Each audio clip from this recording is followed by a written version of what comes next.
All right, so before we begin, I want to give a brief acknowledgement to several people. First, I want to thank Miss... a little away from the mic. Don't put into it. Yeah. Just don't talk directly into the mic. Put it right next to your mouth. Yeah. Perfect. All right. Yeah. All right, so before we get rolling here, I want to give a quick few acknowledgements for helping making this night possible. I want to thank, first of all, helping us advertise it tonight is Miss Mikey over here. She designed the flyers to help get the promotion out for it. She was very pleasant to work with, and this would not be possible without her. I also want to thank all of you for coming out. I want to thank Luke for handling camera duty tonight. Of course, our media team will benefit from that greatly. And I want to thank Faraz for handling our information booth. Can we raise the mic a little or lower it, or is that... It's fine. It's fine? Okay. Sorry. Just trying to get it good. Without further ado, I was born on February 9th of 2001. In 2 days, I'll be turning 25. But this day holds more significance to me, more than just mine as well as my grandfather's birthday.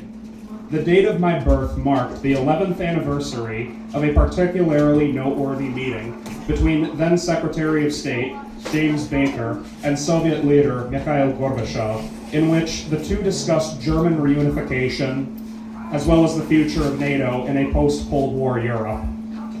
During the meeting, it was agreed upon that in exchange for German reunification under West Germany's government, NATO would not expand 1 inch beyond the borders of the former German Democratic Republic. During this meeting, Gorbachev made a series of diplomatic errors that have enabled the present crises that our world finds itself in. Not only did Gorbachev sell out the East German project to the collective West, but he also failed to formalize the agreement to prevent NATO enlargement beyond Eastern Germany.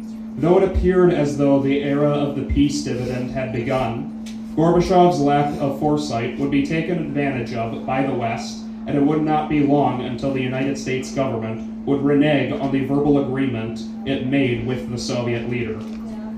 Flash forward to 1993. It was in this year that Deputy Secretary of Defense William J. Perry convened a meeting with executives from the largest defense contractors in the United States, and during this meeting, Perry warned the executives that the post-Cold War world order would spell disaster due to the budget cuts and falling demand for arms, and that therefore there would be financial consequences for their firms. Perry's warnings to the executives helped set off one of the quickest transformations of any U.S. industry at the time, as about a dozen defense contractors merged into just 4. You may know them as Northrop Grumman, Lockheed Martin, Boeing, and Raytheon Technologies. Following these mergers, these companies began lobbying for NATO expansion to create a new market for the sale of their armaments, as NATO requires states to be capable of operating together according to NATO standards. Not only standards, but rules and procedures, all the while using similar equipment. Think about the effort to have Ukraine join NATO and the subsequent conflict in Ukraine today. It is not a war to ensure the safety of democracy in Europe. It, like many other modern wars, is a war to secure the financial interests of the armaments manufacturers. The end of the Cold War and ensuing expansion of NATO marked the dawn of the American-led unipolar world order. In addition, the era of the unipolar world order has been marked by the United States government taking actions that have made nuclear warfare relevant again. It was in 2002 that the Bush administration withdrew the United States from the Anti-Ballistic Missile Treaty, and more recently, the first Trump administration withdrew the United States from the Intermediate Range Nuclear Forces Treaty, which outlawed an entire class of nuclear weapon. Just 2 days ago, the New START Treaty, the last treaty vehicle for nuclear arms control between the United States and Russia, expired. It is at this moment, as I am speaking, that all it takes is one miscommunication from our leaders to wipe out civilization as we know it. But But the most obvious example of the disastrous consequences of the American-led unipolar world order is the arrogance of our leaders to wage war and regime change around the globe.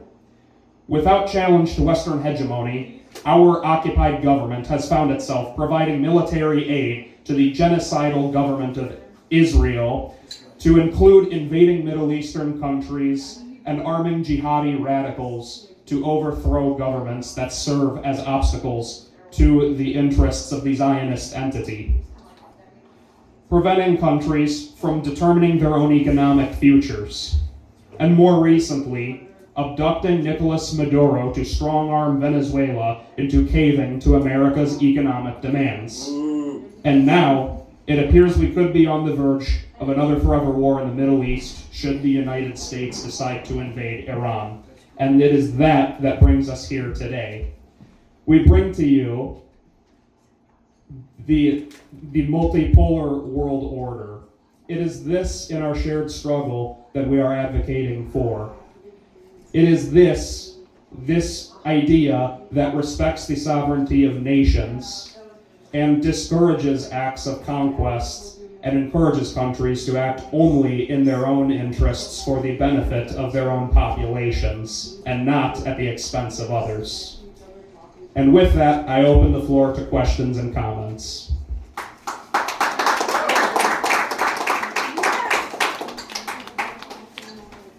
There's some time between now and our next speaker, our next illustrious speaker, that being Sam Bismuth, our chapter executive over at the American Communist Party.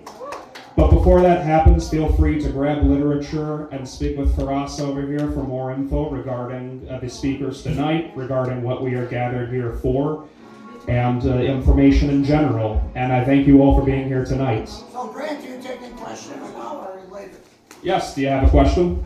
Yeah, maybe you want to work into your analysis the outrageous UN approval of the Trump plan for Gaza, right? Because the Palestinians are even included in governing of Gaza, and it goes against everything the UN talked about for the last 80 years, a Palestinian state, and it puts the genocidal country of Israel on the board, but it keeps Palestine off the board.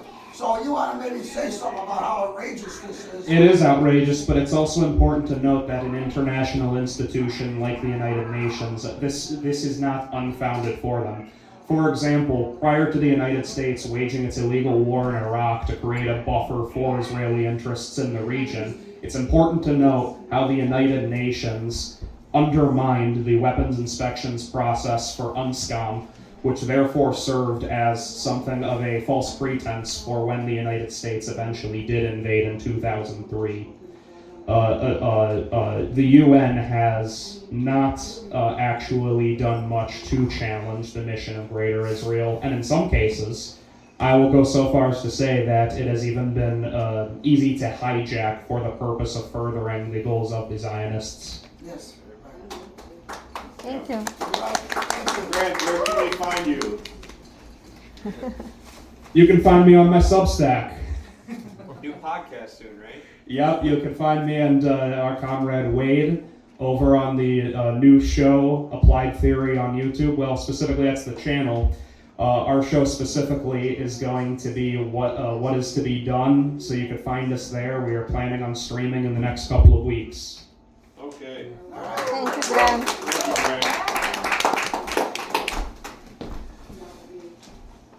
Who is next? Well, I mean, I could just go speak. Sure. Why not? Yeah. Yeah.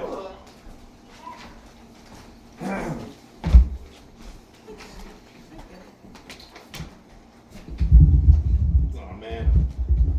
Can't adjust the microphone? That's alright. We'll be alright. Hey guys, this is Sam Bismuth. I'm the executive for Wisconsin, American Communist Party. And I'm here to tell you that it's your fault. It's all your fault, okay? The world is unfair. You need to take responsibility as a rugged individual. This is what we're all told. right? As if you didn't come out of another human being, as if the world isn't what feeds you and houses you and gives you every choice you could make. We're told it's all your fault, right? That maybe you can't afford your health care, your housing, maybe you haven't even moved out of your parents. That's your fault. The earth is gonna burn up, everyone's gonna die. It's all your fault. That's what we're told. But maybe you have your life sorted out. Maybe, you clean your room like Jordan Peterson told you, or maybe like you're a millionaire, right? So you can appease the libertarians. And maybe you have a negative carbon footprint for the Democrats too, right? And now that you've sorted everything out, you can take some time out of your day and you can change the world, just little by little with some activism, just go join an NGO, just go try to persuade the warmongers, don't do all this bad stuff, right? And these haters, they'll come to me and they'll say, Sam, you blame the government because you don't want to work. You're a lazy communist. True, I don't want to work 50 hours a week at a fake job, earning fake money that's going to be taxed away to kill innocent life. They say, Sam, you complain because you haven't made it yet. Well, actually, I did make it for a while. And guess what? They still kept bombing Gaza anyway. So apparently that doesn't matter to them. People think, oh yeah, you need a ton of free time to be an activist. You need to spend all your time doing this. And it's taking away the time that you could have spent to start a shrimp farm or like invest in Fartcoin so that you could escape this, stupid world we live in. But from what I've actually seen, people spend that time like gaming, maybe smoking weed or something. They're not actually escaping because everybody can't escape. That's not how it works. That's not how it's built, right? They tell us, you're not good enough to have beliefs. Look at you eating Culvers and not giving all your money to starving children. Look at you don't have a master's degree. How can you tell people how to think? Go back to school, they say, and load your head with bourgeois nonsense in humanities and sociology and analytic philosophies. Will you learn the world is just so evil and irrational, but capitalism is the best we can do, so just sit down and accept it. Sit down while we bomb Palestine, Yemen, Somalia, Syria. Sit down while we dive headfirst into suicidal wars with Russia, Iran, China, Venezuela. They say, sit down while you watch us bleed you dry, kill your spirit, and once again say it's all your fault. Because you have equal rights, so why not oppress like I do? Sign your soul to Satan, and you too can be as rich as Epstein. You too can have a bunker to survive what we've wrought, while the common man is burned by nuclear retaliation into ash. Now, I could sit here all day, and not much would really change. We can have all of our protests and rallies, and what changes? Remember Black Lives Matter? Does it look like they matter yet? If you go to the ghetto of Milwaukee, does it look like they matter? Really? Really, did it make a change? Do you think the government gives a single fuck about your life? Hell no. No. So truly, we have freedom of speech because speech alone is free in the same way as a cigarette butt. We have to stop dooming and obsessing and paralyzing ourselves with social media like it'll make a change and start actually creating someone's playing music over there, guys. Anyway, stop sitting on social media just consuming and start fighting in the informational war. Start changing the discourse. Right? Stop acting as if one more protest is going to make a big difference and start actually organizing something concrete, something meaningful, effective, something organized, right? Now, I'm not saying like go be Luigi Mangione, we're so upset we're just going to go shoot somebody. Because the thing we have to realize about imperialist war, about ICE murders, is that these don't come from strength, but actually weakness. The basic authority of the state, that being the monopoly on violence, is made logical during times of stability through laws, courts, and social expectations. We can sit down and reason about things like the death penalty because the power of the state is coherent. But that's not where we are right now. It's only during the crisis of authority that brutality bleeds from their desperation. JFK, MLK, Kent State, 9/11, Vietnam, Korea, Iraq, Afghanistan. Do I need to keep going? Right? We've been in this crisis of imperialism for a long time. It's not new. But we need to recognize that these things are acts of desperation. And in seeing this irrational state, seeing its violence, the people will respond with their own. Now, this alone is not revolutionary.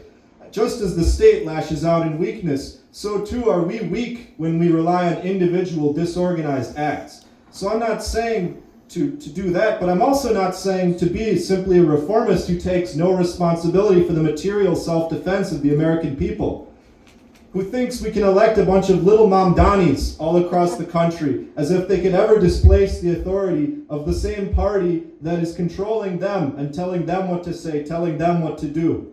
No, the same party that's backed by these billionaires, backed by these warmongers, this party is never going to fundamentally change the country. We act as if a Democrat is going to come in and save everything, as if Obama wasn't the deporter-in-chief, as if Obama didn't start conflicts in the Middle East and authorize drone strikes on civilians, as if he didn't cheer at killing Gaddafi, the man who wanted to make a United States of Africa. Even Bernie and Mamdani, the so-called left-wing Democrats, criticize Iran, legitimating Trump's imperialism with what they call nuance, but what I call it is careerism, saving face for donors by barking at Palestine's most powerful ally. Their goal is not peace, but a more populistic distribution of the spoils of war. This is what they choose instead of, God forbid, sovereign industry on a peaceful basis, the redevelopment of our country. And this is not just domestic. The dollar sank 10% within the last year.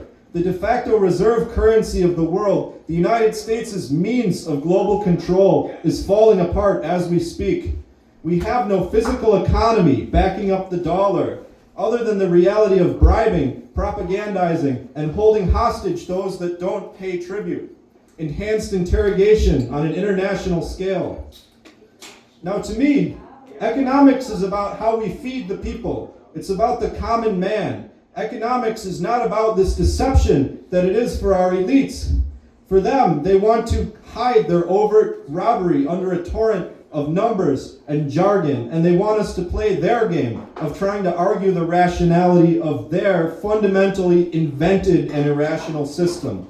They say if you disagree, you're not just wrong, but you hate reality itself. You don't understand economics. They'll say even basic economics, but they're defining reality and then telling us that we're wrong when we say that things could physically be better, right?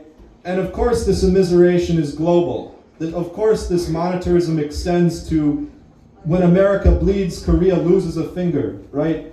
And so what the system that we've built, it simply cannot last. Empires fall, and the American empire truly is, as they say, the great Satan. Now, at home, things are not much better. We have ICE and the National Guard pitted against each other. Right now, the leadership of Milwaukee is trying to do what they can to repel ICE and figure out what they can do. But even still, this is federal versus state conflicts. This is the contradictions in the legal authority of the state that are not being resolved so easily. People are fighting in the streets over this. And this crisis of authority between left and right is being mirrored below.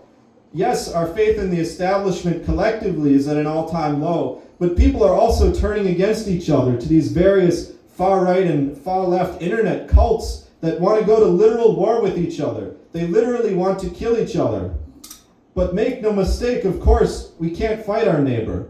Epstein's emails even reveal that he influenced the creator of 4chan to create the right wing from scratch. And Ghislaine Maxwell had massive influence over Reddit to create these artificial movements of people who are not actually standing for their material interests, but substituting them with something else. Racialism, some type of, feminism or meninism, some type of incel ideology, some type of extreme wokeness where we need to dissolve all the human meaning that we consider basic, like gender. All of this is artificially propped up to replace the real consciousness, which is class consciousness. They don't want you to fight against your neighbor. Last I checked, my cousin, who's a libertarian, wasn't in the Epstein files. Last I checked, he was still trying to afford a basic existence. But they want to tell me that since I'm a communist, I'm going to go to war with him and kill him. That's what they say. Of course, our elites must allow this crisis to happen anyway. It's not going to come merely from left people and right people coming and fighting each other, but the material foundations of our nation are breaking down, and that is when things become deadly. They're teaching you to blame your neighbor, not because they simply want you to fight each other, but because they know that our nation itself is breaking apart and that it won't be able to sustain itself. And when it gets to that point, they want you to fight your neighbor instead of them. This is the role of the Communist Party, to unify the people under a solid core of meaning and coherence and dedication to our interests as a class, the working class. Even if you're not a member of it, you need to follow the interests of the working class in a unified way, and that is the only way that things go forward. The revolution that's coming is going to be a revolution based on a sort of war between different factions of the people, which is then stabilized by people like Peter Thiel, Alex Karp, Elon Musk, the Great Reset, where you will own nothing. This sort of neo-feudal order, digital AI totalitarianism. They call it the network state, and I call it the panopticon. They want total control. And as you may have once heard, this won't work. Governments are instituted amongst men, deriving from their just powers and the consent of the governed. And whenever any form of government becomes destructive of these ends, it is the right of the people to alter or abolish it. This is not merely a phrase, but an objective truth. Governments without the consent of the governed have never lasted, historically. It's impossible. As this crisis hits, most of what we call politics will be revealed to be nothing but a fart in the wind. War is coming. So go ahead and think you were right about everything. There will be people thinking how right they were on Reddit or on Facebook as they bleed out, how noble they were because they refused to work with somebody who had problematic views. They refused to work with somebody who had blue hair and pronouns to get done what needs to get done for the American people. What's really required to form this new society is a completely new orientation, a completely new viewpoint of what we call politics. The job of the Communist Party is to create this. And not just create it, but reveal it, because it's been the underlying reality the entire time. The Communist Party will build, and we will build until we are attacked by the forces of reaction, attacking only for defense of the revolution. Revolution, which is itself the self-defense of the people against tyranny, not the voluntaristic creation of a utopia, but the wiping out of empire to create a blank slate on which the American people can create a new society. Though the ACP is young, I believe we have the correct path. We don't want to waste time going to excess protests or sitting around validating each other all day. We want to trample the fake left wing and trample the right wing with communism and push them into the irrelevancy that they deserve and become the central mainstream guiding force of the American people. Our larger chapters are doing just this, and they're doing it on a concrete, not purely ideological basis, unionizing unorganized workers and embarking upon increasingly large-scale community projects. In Wisconsin, that is our goal, to build dual powers, build the new in the shell of the old. As of now, we are teaching ourselves organization, discipline, and self-defense, educating ourselves in Marxism-Leninism so that we understand the history and don't repeat the mistakes of the past, which have led to so many countless failed movements and zombie groups that we see running around who have never bothered to actually understand the content of Marx and Lenin and everyone else. Stalin, Mao, do I need to list them all? Look, we're communists. We're real communists, okay? We believe in actually existing socialism, and we believe in creating actually existing socialism in America. And if that's what you believe in, I hope that you will come and join us. Thank you.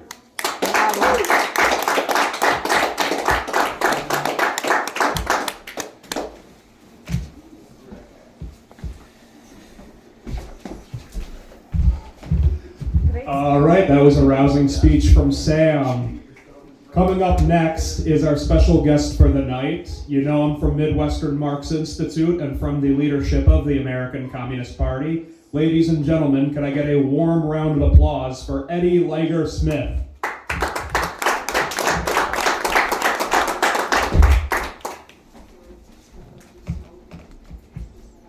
Hey guys, thank you for having me and for putting on this event. Really cool to see. Wisconsin is where I grew up.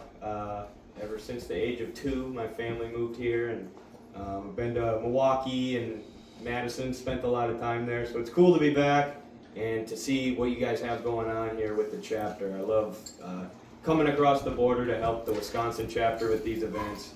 I gotta get a little closer. Yeah. It's always a good time. It's just really cool to see what you guys are building. And growing up in Wisconsin most of my life, I just feel like there's a lot of potential here for real class-based organizing. I know Wisconsin, I believe, in 2016 and 2020 voted for Bernie Sanders in the primary, and then even the Republican primaries, I think they refused to vote for Trump as well. Which is interesting. I don't know, it just shows that people here think a little bit differently and think critically about politics, in my experience. So obviously the big cities, Madison and Milwaukee, are very blue, they're very liberal, but we can take them in a red direction if we continue to work and build events like this. So hopefully I'll be able to follow up Sam and Grant's speeches. Those were pretty great.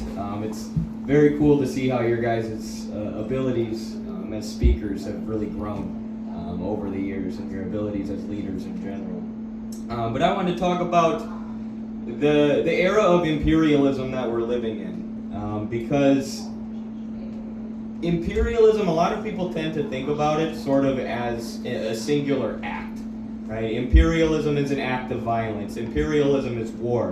And while those things are aspects of imperialism, what imperialism really is in the modern day is an economic system. Lenin writes about this in his book Imperialism, the Highest Stage of Capitalism, that essentially the capitalist mode of production evolves into an imperialist capitalist mode of production. At the beginning, you actually do have some sort of free competition between industrialists and the market, but over time those markets become monopolized and controlled by a handful of monopolies, and even more so the big banks. And Lenin talks about the merger between the big banks and industrial capital in imperialism, which comes to monopolize every market and moves capitalism towards this stage of financialization. And what that means is we basically have the most parasitic and irrational economic system that you could even possibly imagine. It would be hard to even construct in your mind a system that's more irrational than ours, where the richest people in society are taking the rest of our money through rents and debts without actually producing anything. Of course, we invaded Iraq so we could control their oil, yes, but actually a lot of the oil extracting infrastructure in Iraq was stripped. They call it asset stripping, which they do so that they can charge rent on the land that they own and make more money in rent, because at this point, they can make more money through trapping us in debt and charging us rent on land and housing and everything else than they can by actually producing and selling commodities. So while socialist China is continually investing in their infrastructure and their manufacturing, we are outsourcing our manufacturing jobs and pushing more and more debts and rents on the American people and on people abroad. And these rents and debts are what maintain this system of imperialism. They're what maintain the big banks and what Lenin calls finance capital, allowing them to maintain their profits, which have to grow ever larger. And they'll, of course, always tell us that this is our fault, right? You should have thought about that when you were 17 and you decided to go to college and take on all of this debt or whatever else. Or you should just work harder so that rent isn't 30% of your paycheck. But this is, of course, ridiculous. They're going to continue to raise these rents and debts, not because we're bad people who aren't working hard enough, but because they need to maintain and expand their profits.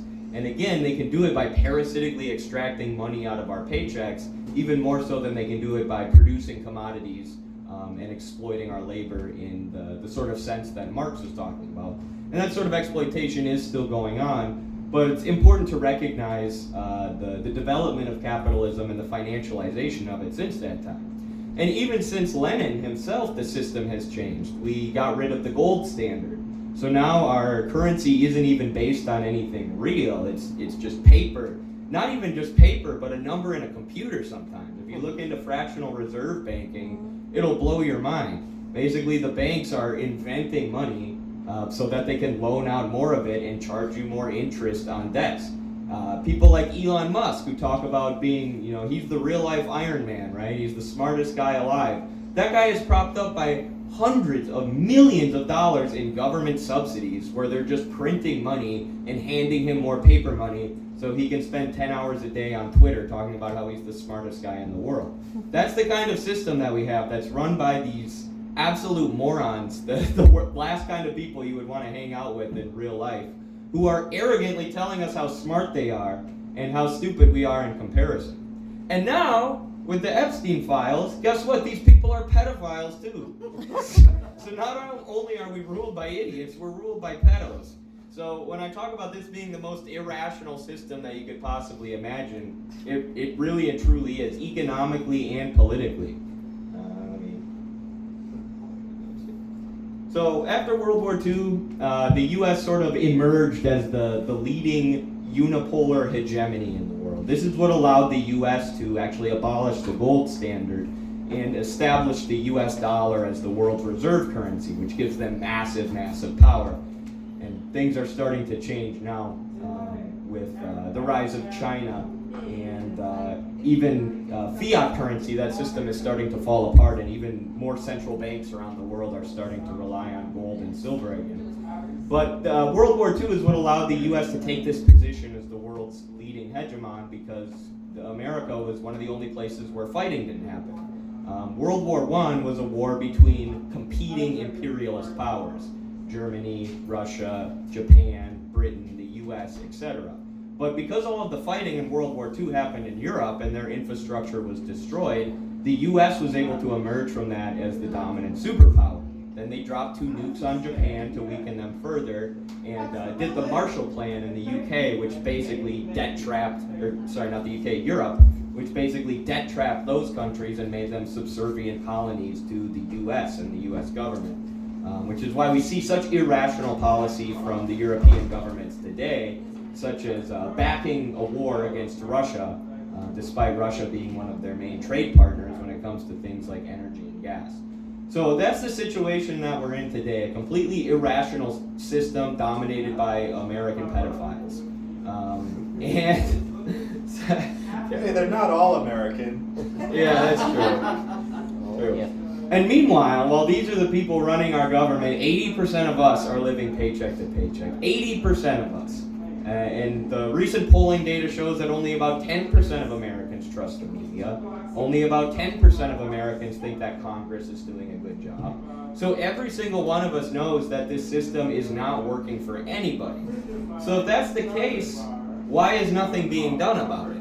Right? Why are we not organizing a fighting force that can fight back and take these people out and establish a new government that is actually of, by, and for the people? And there's a million reasons for that, right? It's propaganda, it's fear, it's people not wanting to put themselves out there and risk losing their jobs, or risk even violence from the state, from these institutions like ICE, who are increasingly targeting people for political reasons in order to smash dissent, as happens in any country where liberalism is in crisis and you're heading for fascism. But we at the ACP say no to that. We say, you know what, it is actually worth risking a little bit to put ourselves out there and to fight against these people, right? We are anti-war, yes, we want to end the war machine, but at the same time, we're not pacifists. Because as Mao said, the only way to get rid of the gun is to take up the gun. And hopefully there are no FBI agents in this room who just heard me say that. I'm talking about pop guns. So we don't want violence, right? Violence is the last resort, but we know that the ruling pedophile elite will try to kill us for changing this system, for advocating for economic policies that are rational. So we prepare ourselves justly. We understand that this system, as was pointed out in the earlier speeches, is riddled with contradictions that cannot be resolved as long as we continue with a capitalist mode of production. So the Leninist position that revolution is necessary rather than reform, in times where liberalism is stable, that might seem way out there, right? But now we see that our country is headed towards civil war anyways, right? The fighting is going to come to our doorstep whether we want it to or not. So this is where the Leninist position comes from, because in Russia it was the same thing. It wasn't that the Bolsheviks started the civil war and started challenging the Tsarist government. The people were doing that anyways. The Bolsheviks were just prepared to be the ones to lead it. And they were successful in doing so and brought the working class to power and created the world's first workers' government. On an individual level, I get why people are scared, to put themselves out there and to take a little bit of risk to fight for communism and to fight against the existing system. But at the same time, you only have one life, right? We're all going to die at some point anyways. Why would you not dedicate your life to fighting against this system when you see the way that they murder children and traffic children around the world, in addition to an entire mountain of crimes, right? Me personally, there's nothing I would want to do more than dedicate my life to fighting against that system. If I have one life, I will use it for that. And I know that my ACP comrades feel the same. As Stalin said, find the quote.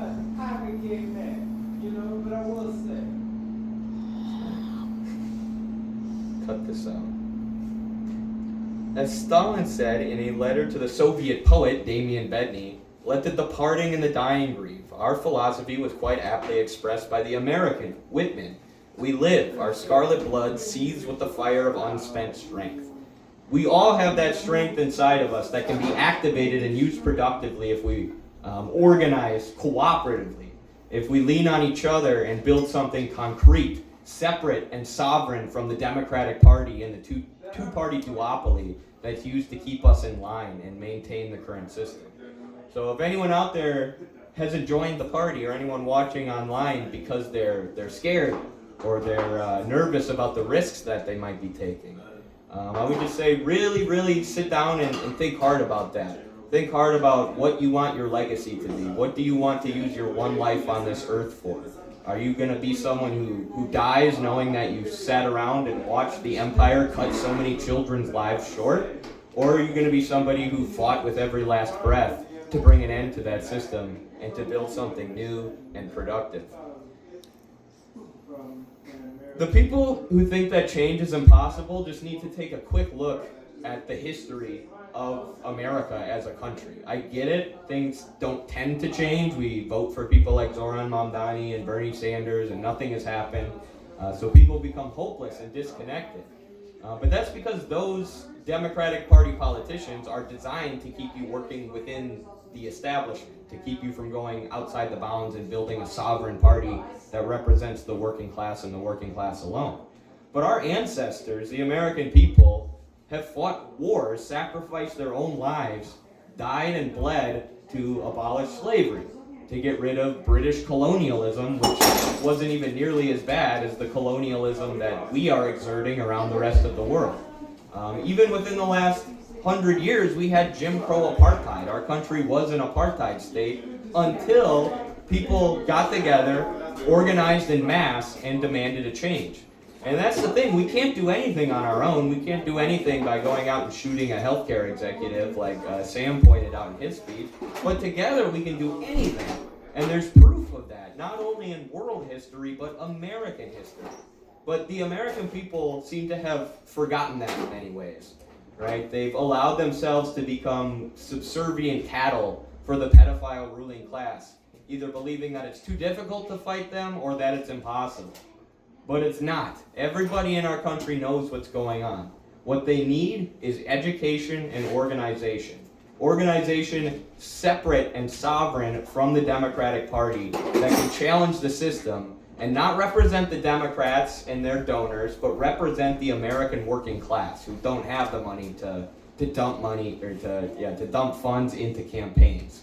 So that's what the American Communist Party is doing, building a sovereign force against the imperialists and the capitalists, who are the same people, who have no patriotism whatsoever because their capital is international, right? Their capital transcends borders, so they have no loyalty to the United States or its people. They wouldn't waste their spit on you.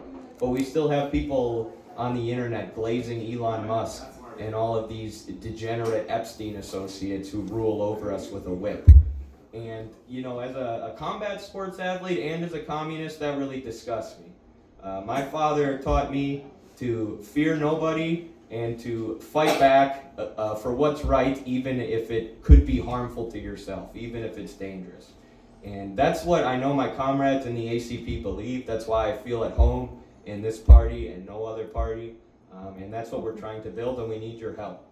So join us. You can check out the party at acp.us. You can see our party program and exactly what we want to implement for the American people in the short term, including canceling all of these damn parasitic debts that is the foundation of the ruling elite's power and the reason that we're all living paycheck to paycheck, paying off our debts every month right now.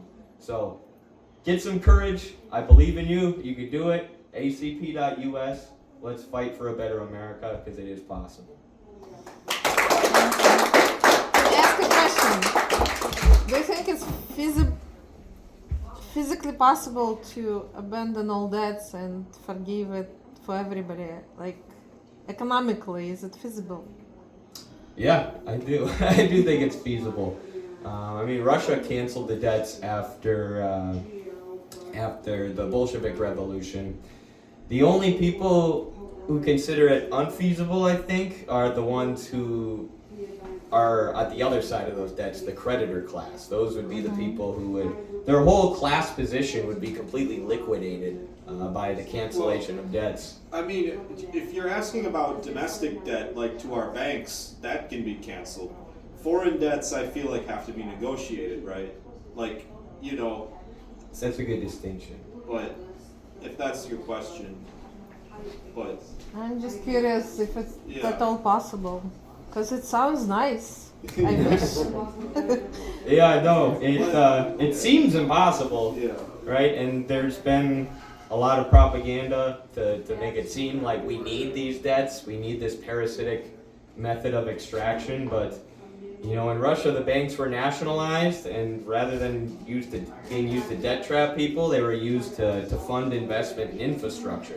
And if we do that, for one, you know, even from a traditional mainstream economic sense or bourgeois economic sense, you remove the burden of debt off of young people, they can invest a lot more money back into the economy then. And if we actually develop our manufacturing and our industry, I mean, just look at what China's doing by reining in debt trapping and investing in infrastructure. That would actually make us much wealthier in a real sense. And I think as the system of fiat currency collapses, we're going to see more and more how fake our existing economic system is. It's a money printing scam, a debt trapping scam. Nothing real is being produced, and that's why I think it could all be canceled. And American resources could be invested in something real, and we'd be much wealthier for it in general. Thank you. Good question. How do you think you're actually going to do your platform? Like, that's a genuine question. If you're not saying, like, all these access protests, like, and not going to extreme violence. Well, extreme violence will be brought to our doorstep. Well, yeah, but I think America is on a path towards civil war, and I think the communists need to be ready to win that war. To be a little bit vulgar and not vulgar, but just blunt about it. And this is why we train in self-defense and things like that. And it's similar to what happened in Russia. The Civil War and the war against the Tsar, of course the Bolsheviks were promoting it. They were saying, you know, we need to take out the Tsar. But it was the people in general. The Bolsheviks were pretty small during the first revolution, the February Revolution. And then when everything started popping off and the country started decaying and falling into civil war, all these people joined up with the Bolsheviks because they realized they were the ones who had a real path, a real program, a real theory for transforming Russia. So it's at these times of crisis where the communists are able to win people over and exploit those crises in order to kick the ruling elite out of power. I wish we could just vote our way in, but unfortunately I don't think that will happen before our country descends into another civil war. We've had, Good point. had one before. Thank you. Thank you. Thank you guys.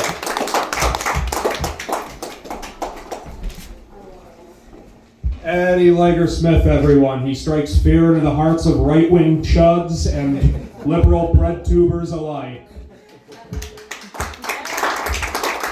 Great comrade and great mentor. Up next, I want you all to say Здравствуйте to товарищ Marina Dunova.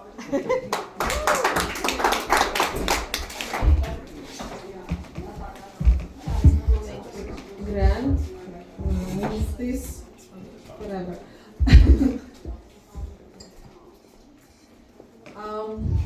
I have a long speech. I apologize for this, but I wanted you to know what I know. Hold on. So my speech will be about U.S. and Ukraine meddling in global affairs.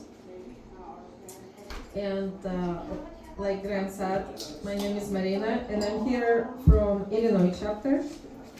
It's a privilege for me to speak here for ACP after I became increasingly disappointed with both Democratic and Republican parties of the US.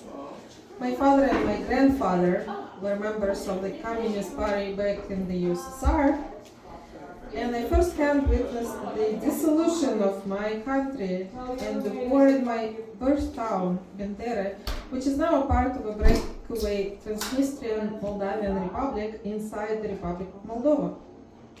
I grew up believing that Soviet Union was the best and the just country in the world, and I felt very privileged to be born in the USSR. But instead of our promised bright future, I ended up witnessing a war by the time I reached 15. Let me tell you how it all started. By 1989, the Moldovan Republic, where during the Soviet years all nationalities were equal and valued equally, was suddenly overtaken by a gang of nationalists from the Popular Front of Moldova, who polarized our society to the point that young nationalists began beating people on the streets of Chisinau and storming the buildings of the Ministry of Internal Affairs and the state administration. While organizing riots and protests, they called for throwing Russians across the Dniester and Jews into the Dniester. Dniester is the river. And shouted, "Suitcase, train station, Russia." They called us, Russian nationals, born in Moldovan Soviet Republic, as occupiers. In August 1991, the Moldovan Popular Front declared the independence of the Republic of Moldova from the USSR. Their first act was to abolish the use of the Russian language, the one we spoke in state institutions, and they plan to forbid hiring non-Moldovan speakers for government jobs like teachers or medical professionals all over the Republic. They wanted to deprive us of the opportunity to study and work in Russia. They changed their flag to the Romanian tricolor, color as we call it, and changed the writing of the Moldovan language from Cyrillic to Latin script, calling their language as Romanian. That is the language of their oppressor during the World War II. A small industrial region along the Dniester River, consisting of 5 towns, held a referendum to remain in the Soviet Union, and in response to Moldova's declaration of independence and their plans to merge with Romania, our Soviet deputies that were kicked out of Moldovan parliament voted to create the Transnistrian Moldavian Soviet Socialist Republic, to remain within the Soviet Union. Moldova called us the separatists, although it became separatist by declaring to withdraw from Soviet Union, right? Unfortunately, in December of 1991, the USSR got dissolved by the agreement of 3 drunken leaders of Soviet republics out of 15 republics in the USSR during the meeting in some sauna in Belarus. Just like that, our great country was betrayed and ceased to exist. And so our Transnistria was left alone in the standoff with the militant, nationalist-minded leadership of the newly formed Moldova. On March 1st, 1992, Moldova began shelling Dubăsara town from across the Dniester River.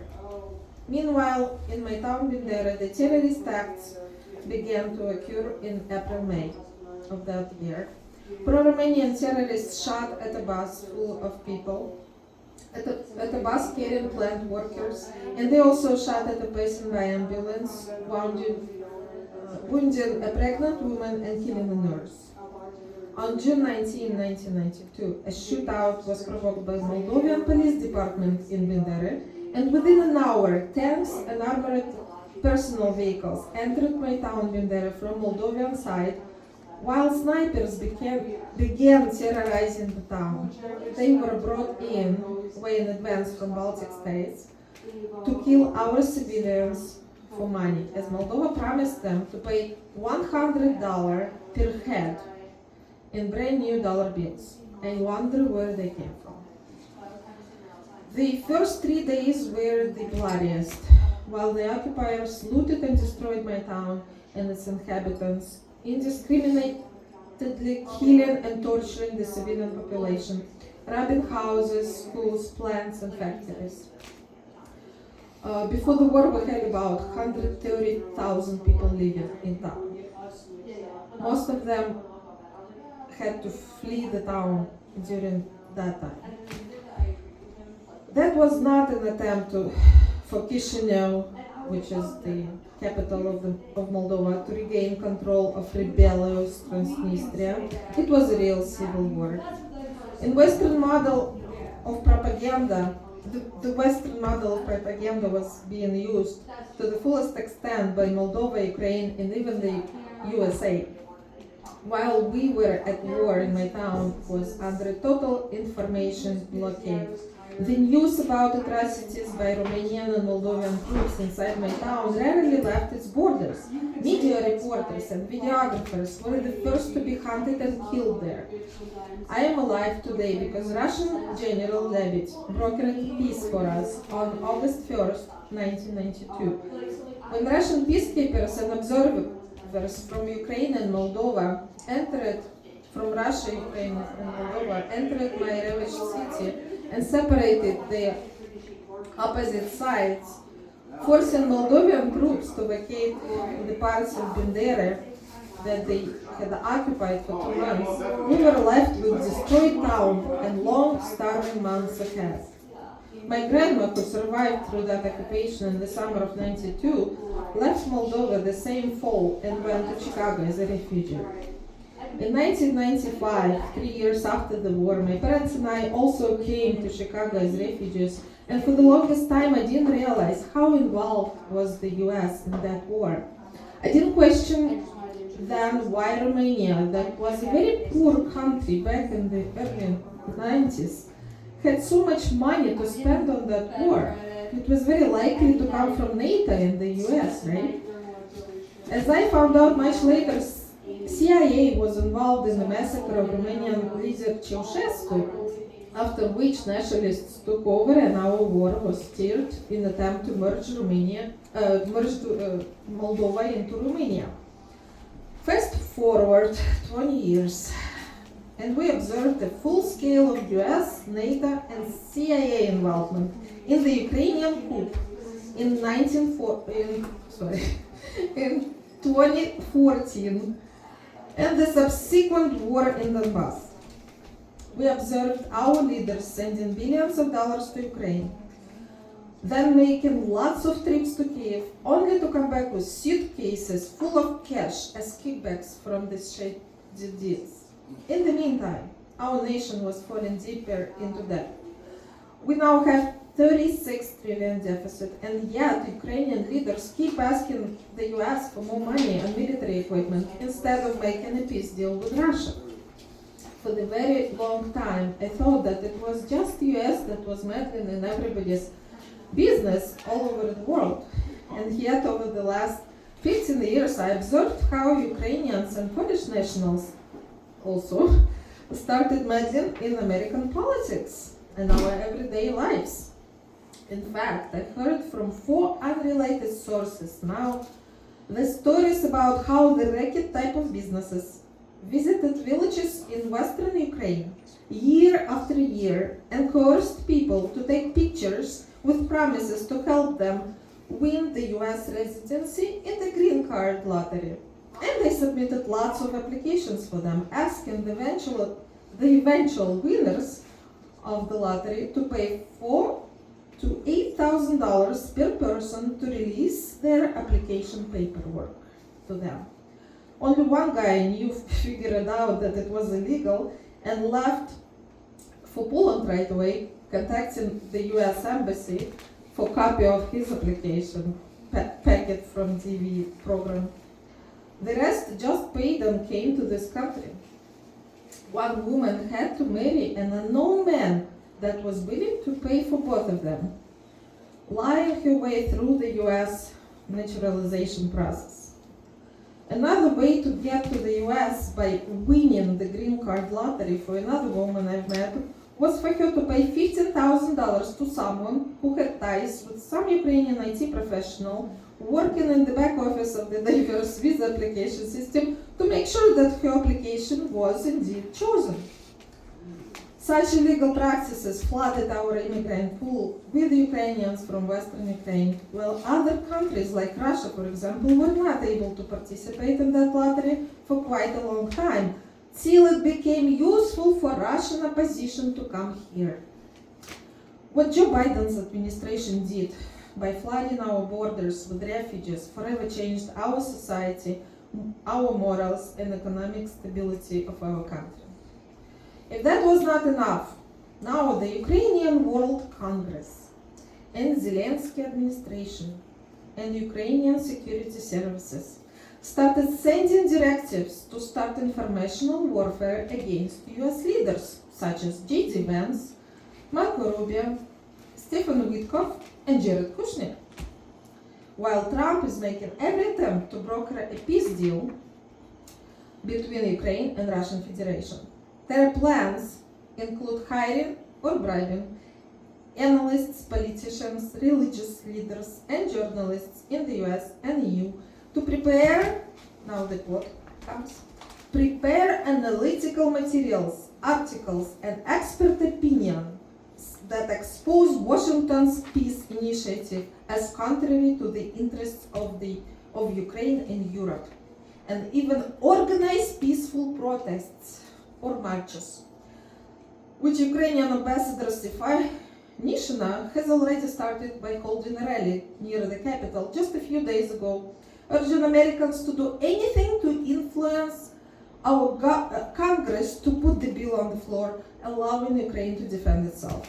They talk about wanting peace while asking for more arms to continue the war that they cannot win. Ukrainian plan goes as far as to call for public ostracizing and for fraternal correction practice in the Catholic Church for Marco Rubio, J.D. Vance, and other Catholics in the Trump team because Ukrainian leaders decided that they have violated a whole series of truths from Catholic social doctrine. That was a quote. And that under the leadership of Donald Trump, they have taken positions that are not in line with Catholic moral teaching.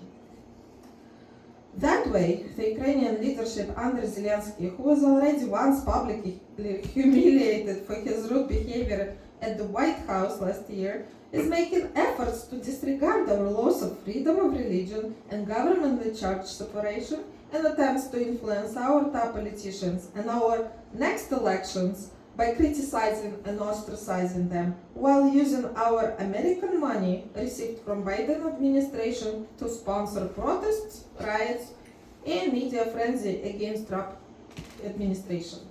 I urge ACP to take a note of these facts and make a statement against foreign government interference in our internal affairs and send a request to the Trump administration to investigate the attempts by Ukrainian, UK, and potentially Israel governments to stir havoc among American public and use American media to start a coup against our current leadership while discrediting their morals and character in our eyes. Remember, before Soviet Union fell, the leaders were also discredited by global media and in the eyes of Soviet people, who eventually allowed their great country to fall. our nation has already got a lot of social economic problems we'll have to deal with, even without foreign interference. So thank you for listening, but I do want to show you the pictures of papers that I based my speech on. This is the original post by Anatoly Shary, the Ukrainian blogger, specifying the details about correction of Rubio and Vance. There is a lot of there, and it's all in Ukrainian, unfortunately. I'll have to translate it eventually and write an article on it. And another document by the Ukrainian World Congress, looking like this, that also gives the directives to pretty much attack our administration while they're trying to talk through peace deal and what else with Trump and his administration, right? So all of this has just caught my eye recently, and I cannot fathom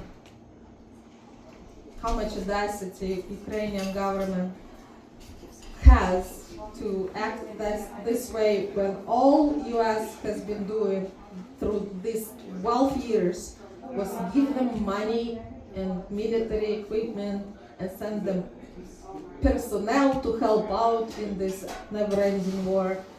And it's just a disaster that's coming our way too, because if they do succeed with their media ideas, we will have a civil war here too, just like they do.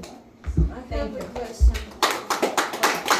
I'm from Donbass, where the Ukrainian Nazis were shooting people on streets.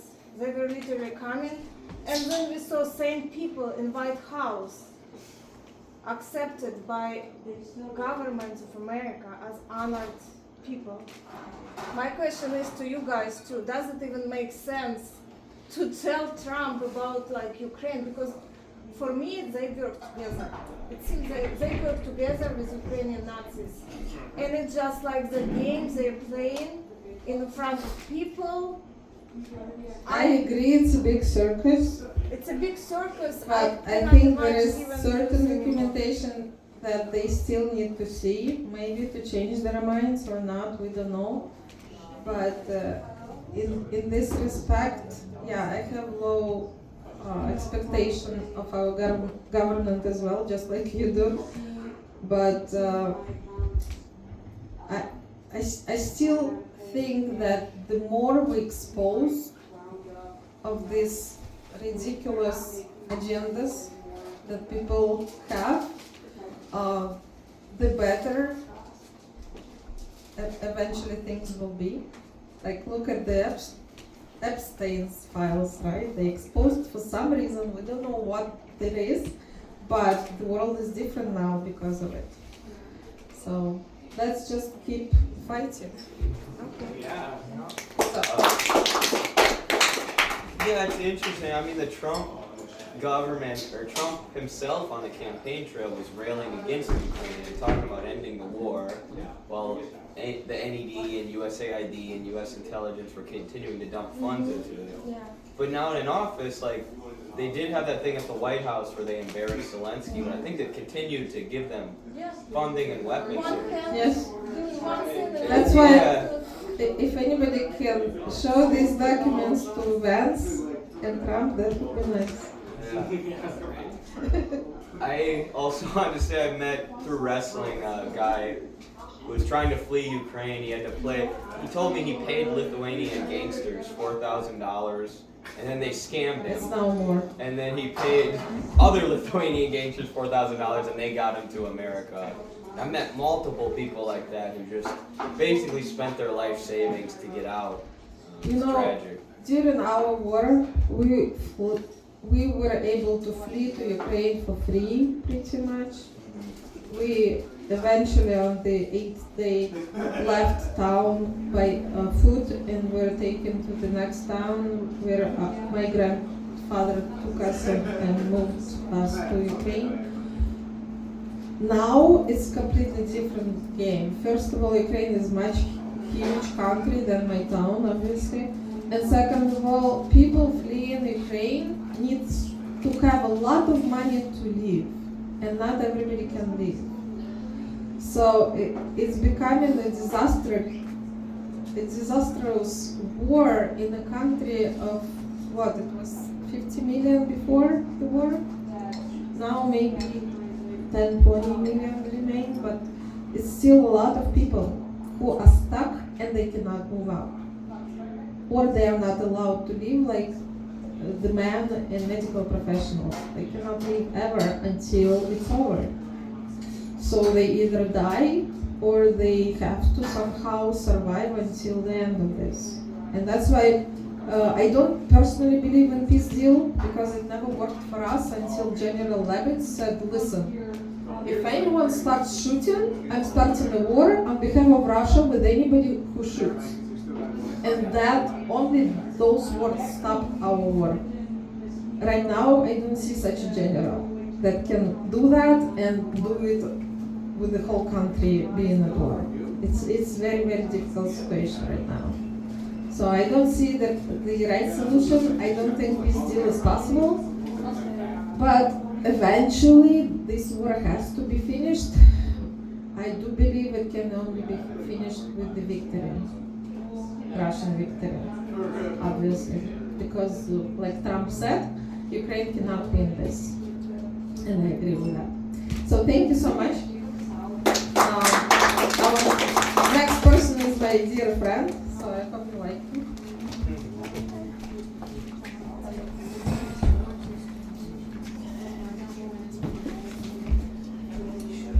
Well, thank you, Marina. There's nobody like you, so. Say your name. My name is Slava, and yes, Marina and me are friends, and we are kind of comrades in what we do, and that is in trying to bring the truth about the situation in the world and here in the United States to people, to speak out, because one of the biggest problems is that people don't know, not only don't know the truth, but don't know how to think. They don't even know where to get the information from. So, thank you guys for being thoughtful about the world, for educating yourself, for educating others, because that's going to be one of the most important things in, well, today and also in the future, as there's going to be more and more hardship coming down the tubes. To think about stuff, to be kind of resilient and to be prepared. And in order for that, you have to know where things are coming from. Now, there's something I wanted to, before going on to other things, there are some things I wanted to touch on from Marina's speech, and that is very interesting because Marina mentioned how the nationalists came to power in Moldavia, which is now called Moldova, used to be called Moldavia in the Soviet times. They didn't just come to power. In fact, it was the Moscow government that brought them to power. So you have to understand that the conventional story about Gorbachev and about Perestroika and about what happened in those days that the media tells us is basically a lie. Because it is the Soviet government in Moscow that organized the collapse of the Soviet Union. They did it. It was the KGB and it was the Gorbachev government, some people around him, that wanted to destroy the Soviet Union, that wanted those republics to separate, that wanted those civil wars to start, and they did everything in their power, removing people, eliminating some people, killing some people, getting the media to praise the scorers.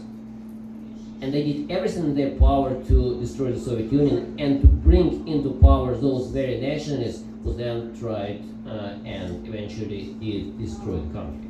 Why am I saying that? Because living here since 1989 in the United States, I originally was born in Kiev, also, which was then Soviet Ukraine, which is now Kiev occupied by Nazis, unfortunately. Hopefully it's going to be freed soon. So, and then I moved to Moscow also, so I lived in the capital of Soviet Union and Russia. So, since 1999 I lived here, and I've noticed for years now the same patterns going on in the United States that were going on before the Soviet Union was being destroyed. And it is that the elites want the country to be done. They're not interested in preserving the order. They want more chaos, they want more war, more violence, and that's what they're actively engaged in. So you have to be on the lookout for those signs. Don't be fooled into this, like, the government just wants to preserve the old order. No, they made the decision to collapse the country, and they're moving it very, very close to collapse. So you have to be on the lookout for those signs. You have to be prepared, and it's good that you guys are getting ready, because I think it would be very wise for you to be there to pick up the pieces and to somehow be able to take the initiative in whatever is going to ensue, because there's hard times are coming. It's not likely anybody is going to be able to stop them, and it's good that you're going to have the opportunity to pick up the pieces, because as these people said, crisis for them is an opportunity, so they're very good in creating those crises and in making sure that from every crisis they can push on to people even more disgusting stuff that they would never ever be able to push on them in normal peaceful times. So that's one of the things that I wanted to touch on from Marina's speech. Now, people asked me to talk a little bit about NATO expansion, and so I'm going to talk a little bit about that, and Marina just provided an interesting kind of comparison, is that in 1990 the NATO countries was just that, and then as you move on to 2009, you see a bigger incursion closer to Russia. There's more countries going in there, and then of course all these blues are NATO, and that's even an older map, because right now you got Finland and Sweden in there, and you're seeing these guys too, the Albanians and the other people. So what happened then? Try to be, make a long story short. For people to educate themselves, I would recommend this book. It's called Provoked by Scott Harton, and it's a big, huge, thick volume, but it's a very detailed story of how the United States, basically, the United States government led us into the situation of pretty much a war with Russia. Started from the times of the end of the Soviet Union and up to the war in Ukraine. So it's a very good book. Get it through Amazon or other, available bookstores. I have it. It's a good book. It just takes time to read all that stuff, but it's important. So anyway, going back to the NATO expansion, when the Soviet Union was being destroyed, as I said, by its own government, yes, indeed, they extracted some verbal promises of the United States that NATO is not going to be expanding, moving forward into the countries that were no longer being in the Soviet bloc. In fact, this year is going to be 35 years since the Warsaw Pact was officially disbanded. I think it was going to be in the summer of this year. So the truth is, the Soviet government didn't care. They were so willing to sell off to the United States that they didn't care even if, NATO would be expanded. But they needed it for public relations, sort of. To deceive their own people, to deceive some of the generals, to deceive some of the people that cared about the security of the country. But really, they didn't want any agreements to begin with. And the United States was quite okay with that because they knew that they're gonna lie and they're gonna deceive the stuff. Because what was supposed to happen is that once the Warsaw Pact dissolved, then NATO would obviously have to dissolve, because the only two conditions why NATO existed was to contain the Soviet Union, which was now gone, and to contain Germany, which was now united and pro-Western and capitalist and everything. So why keep the NATO on? But they kept the NATO on. They kept it on, and they started inventing goofy reasons for it. Oh, it's to protect security, it's to protect from Iranian missiles, North Korean missiles, terrorism, and then of course came the war in Yugoslavia, so there was this evil Serbs, those Serb fascists, and horrible, they're killing people. And in reality, the Serbian war, the war in Yugoslavia, was very much like the war in Ukraine, where the Bosnians, the Croatians were trained by Americans, trained by Europeans. There was participation from international Islamist groups, and they were putting their military inside the hospitals, inside the schools. They were shooting at Serbs, and when the Serbs shot back, it's like, oh my God, this genocide is horrible. And if you learn about the war in Yugoslavia, you're gonna find out a lot about the current conflict in Ukraine, because it's pretty much same play. Down to the fact that in 1995, the Croats marched into Krajina area of where Serbs live, and they ethnically cleansed that area. And I remember living in the United States, and I was reading this horror and disgust, how happy, how joyful the media here was at the Croatians killing and ethnically cleansing the Serbs. The media here was cheering them on, literally, as these Croatians, a lot of them praising openly the Nazi state of Croatia, who was allied with Hitler in World War II.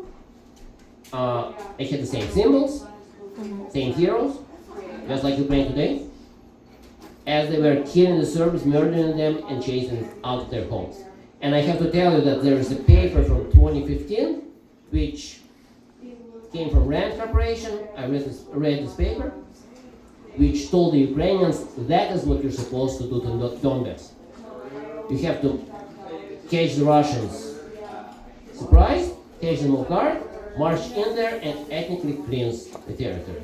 And that is what the Russians had prevented by their special military operations in February of 2022. But why did the Russians do it? What happened? The reason is this map. Because when the Soviet Union collapsed, they pretty much disarmed. Their army was collapsing, their industries collapsed, the government was pretty much non-existent. What did the United States do? They armed and armed and armed. They expanded NATO. They put NATO infrastructure in the formerly Soviet states. And now they started thinking about going into Ukraine and establishing their bases in Ukraine. And Ukraine was the red line for Russia, and the Russians were warning the United States, don't do it, it's a red line for us, it's dangerous, and the United States just blew it up. You guys couldn't do anything to us. And that's the kind of attitude that is the most dangerous for everybody here.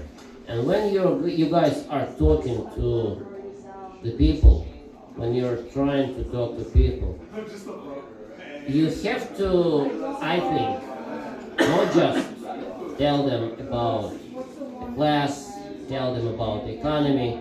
You have to tell them that it's about their lives, because you're going to die.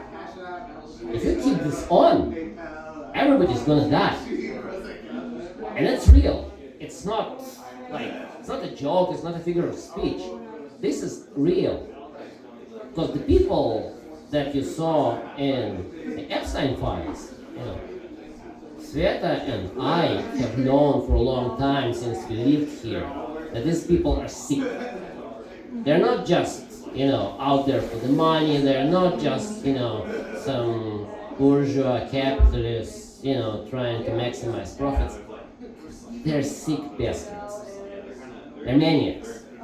Like those that we see in some of those Hollywood movies, like Hannibal Lecter, people like that, Jeffrey Dahmer, that's the people that we're dealing with. These assholes think that they're gods. They think that they can kill anybody with impunity. Nothing's going to happen to them. Moreover, they love it. They're doing it not just because it makes money, not just because it's profitable. They enjoy it. Look at them, they enjoy it. Look at how Hillary Clinton reacted to the death of Gaddafi when she was shown that anybody would recoil in horror. A smart politician like her would be like, oh my god, it's ooh. She's like, wow. All the demons inside her burst out oh my god, we love it. Or think about those pictures from Abu Ghraib. Now, I always wondered, how does these people from the villages and small towns, these soldiers, these guards, think about some of this sick shit that they did to prisoners over there? They couldn't. Or did they do it? Those films, those pictures for somebody up there in the Pentagon and the White House who enjoy that kind of stuff, who love it, who can share it with their friends and all these people that visited the sick place in the Epstein Island. So that's what we have to deal with, that these people are sick and they need to be stopped, and it's up to the people to understand it, first of all. To just know that, it's not just, you vote for them or them and they're gonna do something and stuff like that. This is very important. And I was shocked actually that in the last presidential debate, they didn't talk seriously about nuclear war. They talked about abortion, they talked about the race, they talked about the economy, of course.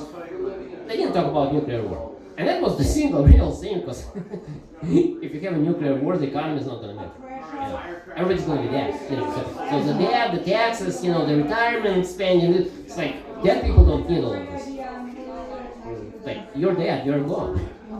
And people need to understand this, that what is happening is, it keeps going on.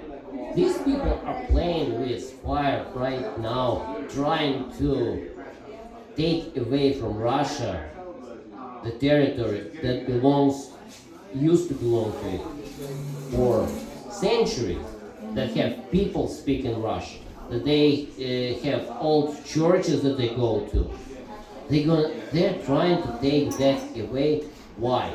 So the people here live better? How does it matter to the people in Wisconsin or Kansas or Idaho who controls Ukraine? That's stupid. So you have to tell people that it's not moral, it's not some kind of democracy crap. And even the government today in the United States tells that the human rights stuff that they used to do is all crap. It's a bunch of bullshit. The government admitted it, so throw it out the window. It's not supposed to be there. So it doesn't matter to the Americans who controls Ukraine. But what matters is that these people are giving arms right now to the worst people in the world, to the out-and-out Nazis, to sadists, to people who close churches, who murder women and children, and who brag about it. They enjoy it. The president of Ukraine said our goal is to kill 50,000 Russians every month. Christmas address of this guy Zelensky was we wish him death, and who mean. So they actually wish Putin to die during the Christmas address. Now think about how sick these people are. No matter what you can say about Putin or Russians or whatever, there are some things you don't do. And these people are bragging about how bad and evil and horrible they are. And our government, unfortunately, keeps funding them. They're talking about peace, they keep funding them, giving them arms, and letting the Europeans do it, and basically we are playing a dangerous game because Putin is very nice, he's too nice, but there's some lines that even he, is gonna be put in a situation where he cannot be nice for a long time, or the people who will come after Putin will not be as nice. So that's what people need to remember about this situation. And also, like Marina wanted me to tell you that Russians have this. The reasons why Russians are that way is because they have a direct experience with genocide of their nation that kept happening regularly. Western genocide, European genocide. So people came from the borders and they regularly killed Russians. Happened in the Poland invasion, happened 100 years before that with the Swedes, before that with the Poles, and of course in World War II it happened with Hitler, where 27 million Russians were killed. So it's not a joke that you have all these countries in NATO, a lot of them openly boasting of their heroes, what they call who fought for Hitler. And that's all being on the border of Russia. So that's why the Russians understand what it means to be, for their nation to be killed, for their cities to be bombed, for their villages to be destroyed. And they understand it very well. The Americans have not had an experience of this. Fortunately or unfortunately, but you guys here live, even with all the economic problems, even with all the hardship, even with the Great Depression, you guys had it good because you did not have the Nazi army march through your country and kill 27 million of your people. And that is just within the living memory of the generation. Like literally, my grandparents were in World War II. So my grandmother lost some people killed by the Germans in Babi Yar, and my grandfather was a World War II veteran. He's buried here in Chicago. So Russians have this unique experience, and they're particularly sensitive about this stuff.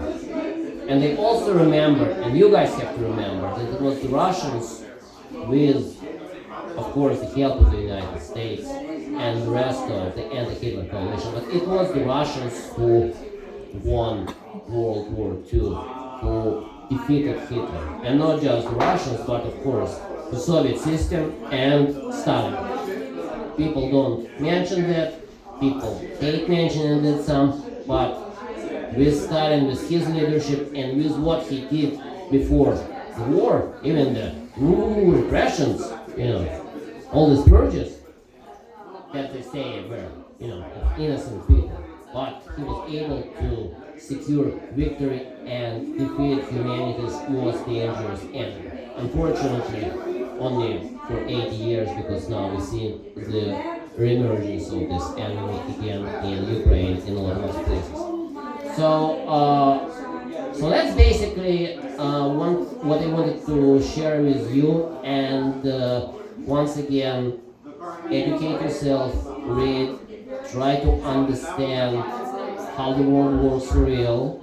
Don't trust the experts, don't trust even me, go out and read for yourself, confirm stuff, and learn to use that. Learn to use your head.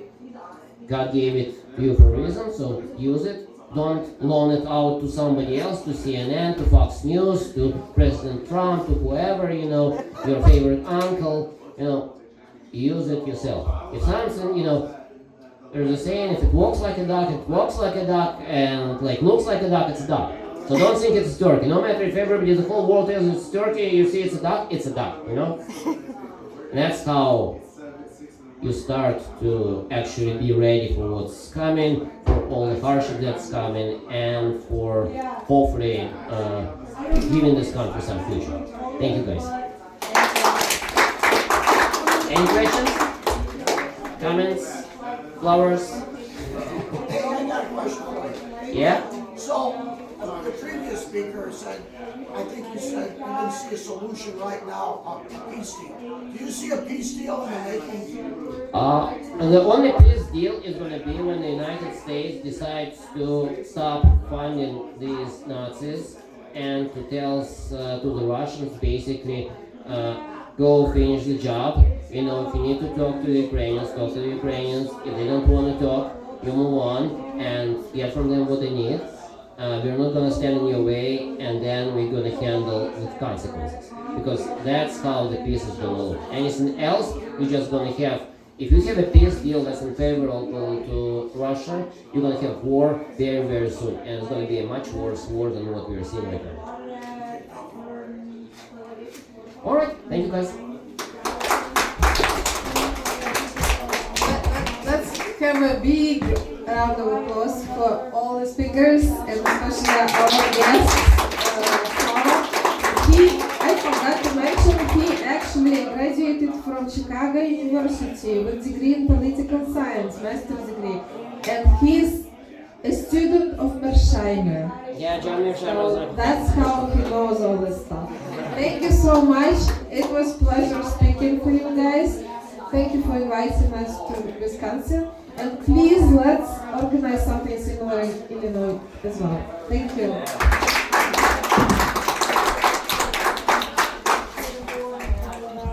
Ladies and gentlemen, before we close out tonight, I'm going to read out a slogan, 2 slogans for you all. I want you all to repeat it in unison. You observed that the flag behind me over the course of the night has become somewhat disheveled. I'm going to prop it up. I'm going to read off of it, and I want you all to repeat. Then I want you all to repeat the second phrase that I spew out. The future belongs to the working class. The future belongs to the working class. And the future is multipolar. And the future is multipolar. Thank you. We hope to see you all again sometime soon for our next event. Thank